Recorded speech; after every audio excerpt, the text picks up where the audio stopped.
안녕하십니까. 쿠키 건강 뉴스 시작합니다. 정부가 지역 종합병원의 역량 강화를 위해 3년간 2조 원을 투입합니다. 중환자실 수가 인상과 의료진 당직 수당 지원 등 종합적인 보상책을 통해 지역 의료체계 정상화와 대형병원 쏠림 현상 완화를 기대하고 있습니다. 정부가 포괄 2차 종합병원 육성을 위해 오는 하반기부터 3년간 2조 원 규모의 재정을 지원합니다. 중환자실 수가는 병원 평가 등급에 따라 하루 최대 15만 원까지 차등 인상되고 응급수술 수가도 최대 150%까지 가산됩니다. 또 24시간 진료를 운영하는 병원에 대해 의료진 당직 대기 수가로 연간 2천억 원이 별도 지원됩니다. 지원 대상 병원은 다음 달 선정되며 7월부터 사업이 본격 추진됩니다. 정부는 상급병원 중심의 중증 진료 체계를 강화하는 동시에 중등증 환자들이 지역 병원에서 충분히 치료받을 수 있도록 지역 의료기관의 역량을 키운다는 방침입니다. 올 하반기에는 의료 취약 지역을 대상으로 한 지역 수가 계획도 공개할 예정입니다. 간호법 시행을 앞두고 전담 간호사의 업무 범위를 두고 간호계 내부에서 의견이 갈리고 있습니다. 간호협회는 표준화된 자격제도 마련을 주장하고 있지만 일부 단체는 실효성 부족과 현장 반영 미흡을 지적하고 나섰습니다. 오는 6월 간호법 시행을 앞두고 전담 간호사의 업무 범위를 둘러싼 간호계 내부 논쟁이 이어지고 있습니다. 대한간호협회는 중환자, 수술, 호흡기 등 18개 전담 분야를 제시하며 자격 요건과 교육 체계를 갖춘 제도화를 주장했습니다. 하지만 한국간호학회 등 21개 간호단체는 업무 세분화가 과도하고 현장 현실을 반영하지 못했다고 반박했습니다. 이들 단체는 전담 간호사와 기존 전문 간호사 간의 역할 혼선 우려와 함께 유연한 환자 대응이 어려워지고 교육 부담도 커질 수 있다고 지적했습니다. 간호협회는 이에 대해 업무 내용은 보건복지부 자문단과 협의 중이며 현장 간호사의 목소리를 반영하기 위한 준비 단계라고 해명했습니다. 정부는 곧 시행령과 시행규칙을 입법 예고하고 여기에는 전담 간호사의 구체적인 업무 내용도 포함할 예정입니다. 치사율이 50%에 달하는 비브리오 폐혈증균이 올해 처음으로 전북 서해안 해수에서 검출됐습니다.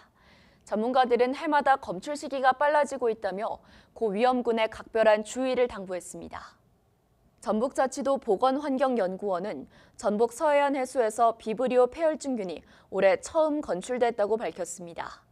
해당 균은 지난 14일 채취된 해수에서 확인됐으며 작년보다 일주일 이상 이른 시점에 검출된 것으로 나타났는데요. 전문가들은 해마다 첫 검출 시기가 앞당겨지는 현상을 지구온난화의 영향으로 분석하고 있습니다. 비브리오 폐혈증은 주로 해수 온도가 18도 이상으로 오르는 여름철에 발생하며 어패류나 갯벌, 해수 접촉을 통해 감염됩니다. 특히 간 질환자나 면역 저하자 같은 고위험군이 감염될 경우 폐혈증으로 진행돼 치사율이 50%에 달할 수 있어 매우 위험합니다. 감염 시 고열, 오한, 구토 등의 증상과 함께 부종과 수포, 궤양 등의 피부 병변이 빠르게 진행되며 대부분 24시간 이내 심각한 증상이 나타나는데요.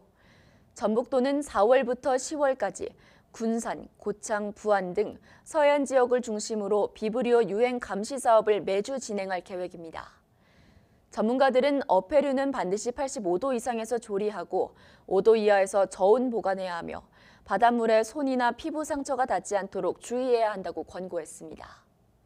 알츠하이머병을 피 한 방울로 조기에 진단할 수 있는 가능성이 국내 연구진에 의해 제시됐습니다. 부담이 컸던 기존 검사 방식의 대안으로 향후 맞춤형 치료 전략 개발에도 단서가 될 전망입니다. 분당 서울대병원 박영우 교수팀이 알츠하이머병 환자의 혈액에서 유전자 발현 변화를 분석해 조기 진단 가능성을 밝혔습니다. 기존에는 고가의 펫 검사나 침습적 뇌척수의 검사에 의존했지만 이번 연구는 혈액 기반 RNA 분석만으로도 발병 여부를 가릴 수 있다는 점에서 더 간편한 진단법 개발의 가능성을 보여줬습니다. 연구팀은 국내 알츠하이머 환자 523명의 혈액 샘플을 분석한 결과 조기, 후기 발병군에서 각각 다른 유전자 특성을 확인했습니다. 특히 후기 발병군에선 뇌 에너지 조절, 손상 단백질 제거, 세포 정화 기능과 관련된 유전자가 정상적으로 작동하지 않는 경향도 확인돼 알츠하이머병의 생물학적 원인을 이해하는 데 중요한 단서가 될 것으로 보입니다. 연구팀은 이번 결과가 조기 진단 및 치료 타깃 발굴의 가능성을 제시했다는 점에서 의미가 있다며 향후 임상 적용을 위한 후속 연구를 이어갈 계획이라고 밝혔습니다.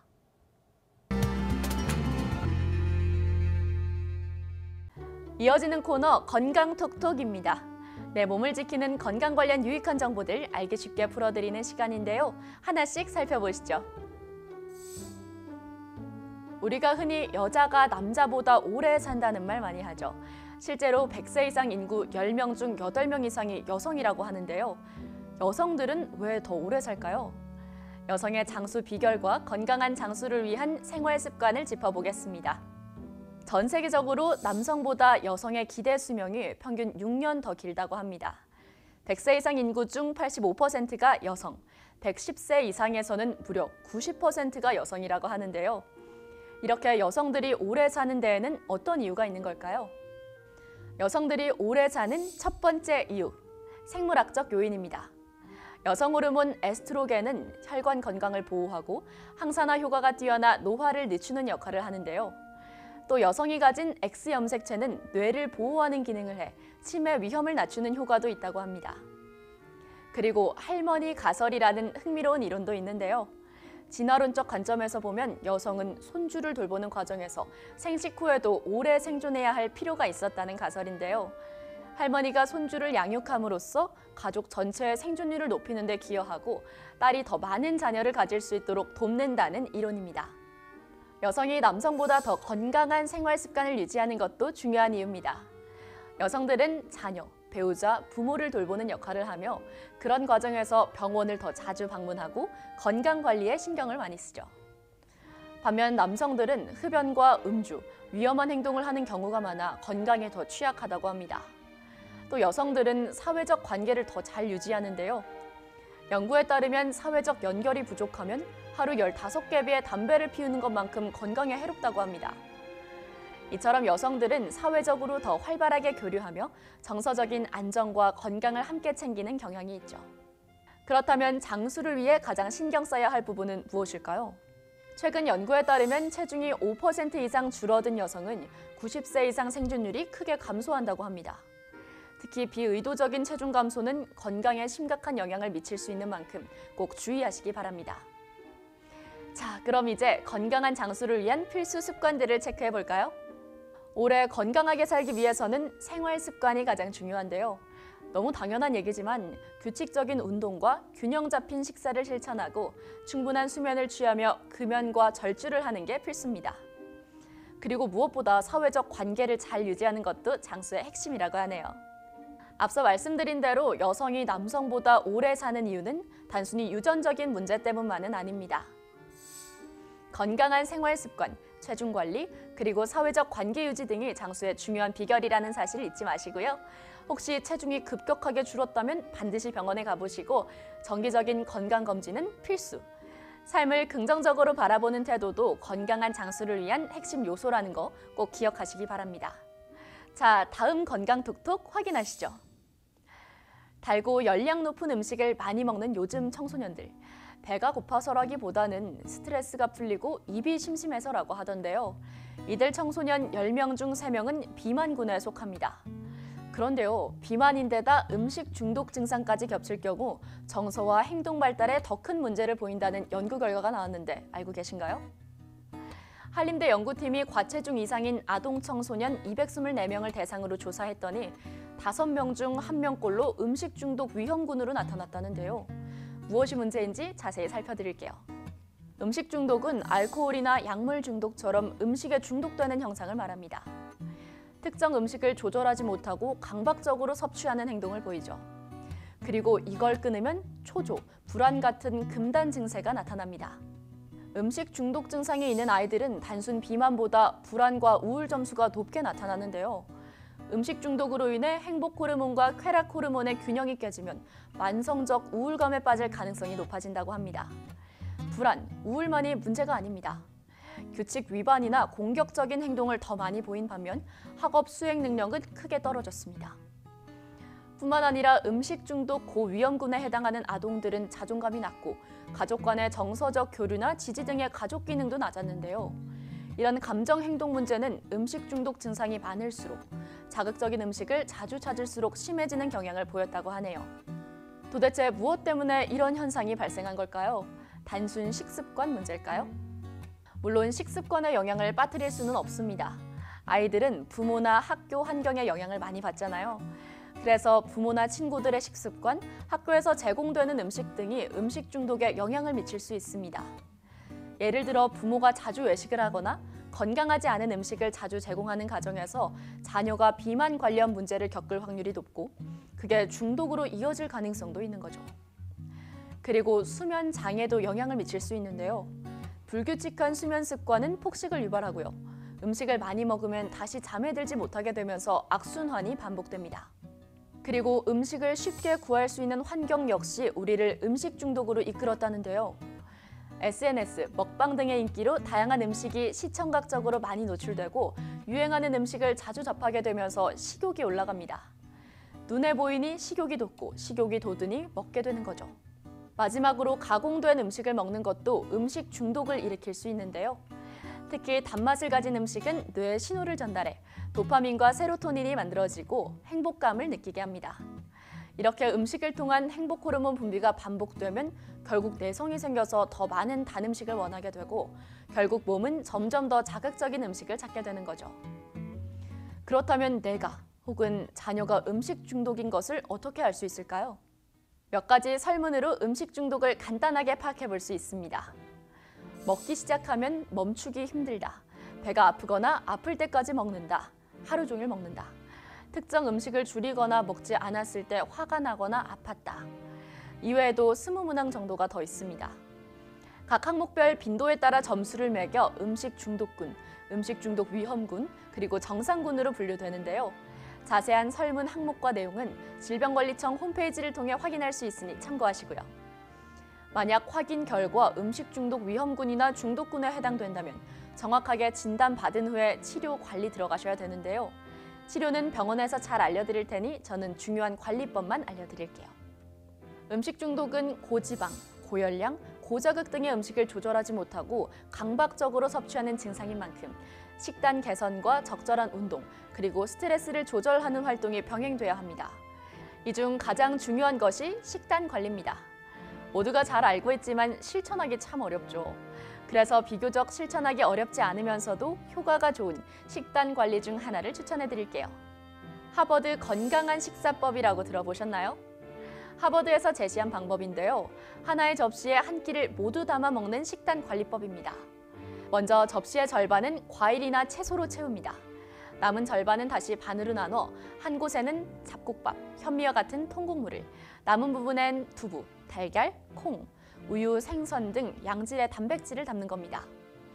이렇게 먹으면 식이섬유가 풍부해져 포만감을 높여주는데 배가 충분히 부르니까 식사량도 조절되고 비만으로 생기는 대사질환을 예방하는 데 도움을 줄 수도 있습니다.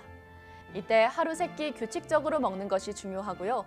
음식을 30번 이상 꼭꼭 씹어 먹으면 충동적으로 음식을 섭취하는 행동을 줄일 수 있다고 하니까 꼭 실천해 보시면 좋겠네요. 뭐든지 과하면 독이 됩니다. 음식도 예외는 아닌데요. 적당히 섭취하면 건강을 챙기는 득이 될 수 있지만 과하면 마약 같은 독이 될 수 있는 거죠. 특히나 아동 청소년에게 있어 음식 중독은 성인까지 신체적, 정신적 문제가 지속될 수 있는 만큼 더 위험할 수 있으니까요. 주변에서 관심 어린 시선으로 지켜봐 주시고 건강한 음식 먹고 꾸준히 운동하며 이겨낼 수 있도록 지지해 주시기 바랍니다. 계속해서 함께 하실 3번째 건강 톡톡은요. 요즘 정말 답답할 때가 많죠. 이게 찾아오면 코부터 목, 가슴까지 답답해지는데요. 네, 바로 미세먼지 그리고 황사 때문입니다. 예전에는 봄에 잠시 발생했었는데 언젠가부터 계절에 상관없이 기승을 부리죠.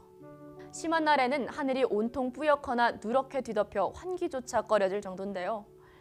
황사는 그래도 괜찮지, 미세먼지만 조심하면 돼 라거나 황사와 미세먼지 같은 거 아니야? 라고 이야기하시는 분들 계시더라고요. 헷갈리는 부분이 꽤 있는 것 같아 준비했습니다. 미세먼지와 황사에 대한 이모저모 깔끔하게 정리 들어갑니다. 먼저 확인해볼 한 가지. 황사가 미세먼지인가?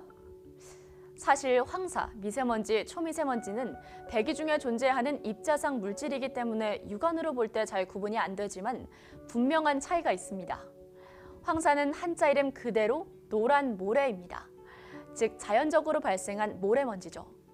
중국 북부지방이나 몽골 사막 같은 건조 지역에서 강한 바람에 의해 대기 중으로 떠오른 미세한 흙먼지가 북서풍 기류를 타고 멀리 이동해 한반도에 유입되는 겁니다. 이보다 인위적인 성향이 강한 대기오염 물질이 미세먼지인데요. 대기 중에 떠다니거나 흩날리는 지름이 10마이크로미터보다 작은 먼지 입자를 의미하죠.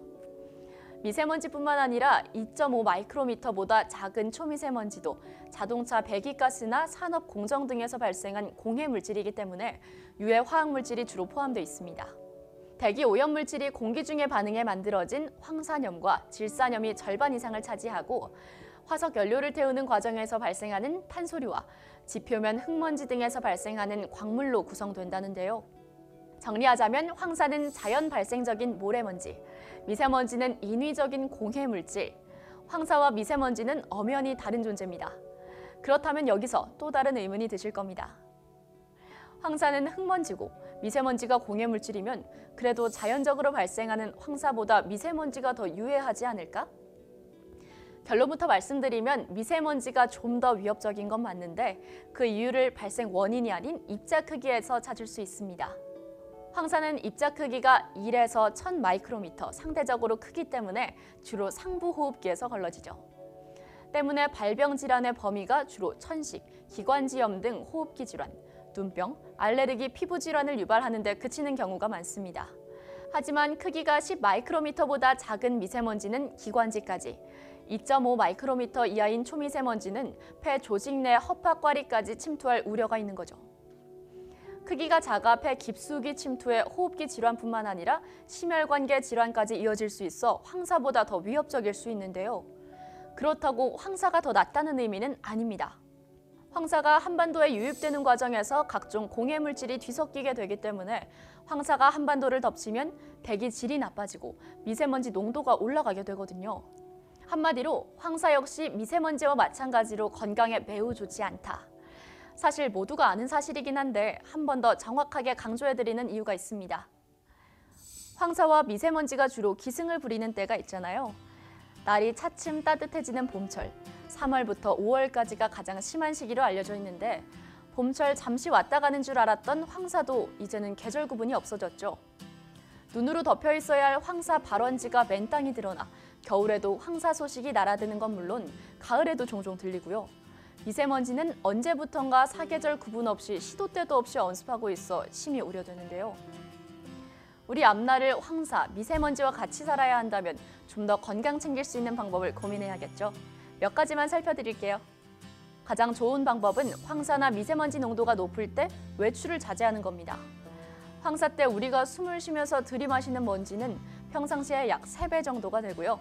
먼지 속의 각종 유해 성분도 적게는 2배에서 많게는 10배로 높아진다고 하거든요. 황사나 미세먼지가 심한 날 건강한 사람도 기침, 가래, 호흡곤란 등이 일어날 수 있으니까 특히 평소 천식 기관지염이 있는 사람은 가능한 외출을 삼가시고요.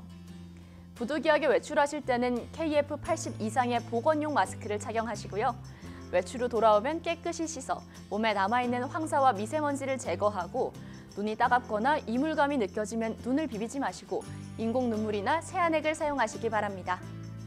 실내에 계실 때도 주의사항이 있는데요. 창문을 닫아 외부 미세먼지 유입을 막고 공기청정기를 사용하는 게 좋습니다. 그런데 환기를 자제하는 건 맞는데 또 아예 안 하는 건 좋지 않다고 해요. 어렵죠? 미세먼지 농도 잘 확인하시고 농도가 상대적으로 낮은 시간대 잠깐씩 환기하시기 바랍니다. 또한 실내에 먼지가 쌓이지 않도록 문단속을 철저히 하고 걸레질을 자주 해서 먼지를 제거하는 것도 도움이 된다네요. 물론 중국발 황사, 미세먼지 유입이 어제 오늘의 일은 아닙니다. 하지만 수년, 수십 년에 걸쳐 지속적으로 이어지다 보니 본인도 모르는 새 우리나라 국민들의 건강이 악화되고 있다고 해요. 통계청 자료를 보면 경제협력개발기구 OECD 국가 중 2020년 우리나라의 초미세먼지 농도가 가장 높고요. 이 문제를 제대로 대처하지 못하면 2060년 세계에서 대기오염으로 인한 조기 사망률이 가장 높은 나라가 될 거라는 경고도 있었거든요. 우려가 현실이 되기 전에 각별한 대비가 필요합니다. 조금만 더 신경 써서 오늘의 건강 지켜보시죠. 유익한 건강 정보가 있는 곳 건강톡톡, 오늘은 여기까지고요. 더불어 쿠키 건강 뉴스도 이만 인사드리겠습니다. 오늘 더 건강하세요. 함께해 주셔서 고맙습니다.